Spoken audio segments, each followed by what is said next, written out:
మొంతా తుఫాన్ ప్రభావిత ప్రాంతాల్లో సరైన సౌకర్యాలు కూటమి ప్రభుత్వం చేయలేదన్న జగన్ విమర్శలను మంత్రి కొలుసు పార్థసారథి తిప్పికొట్టారు.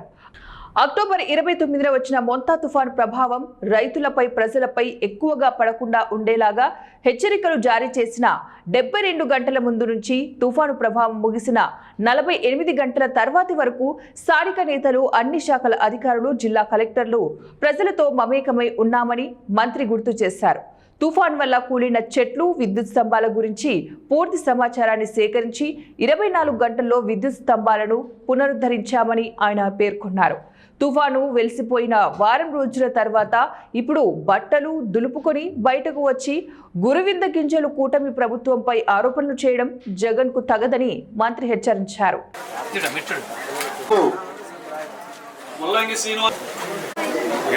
మన అందరికీ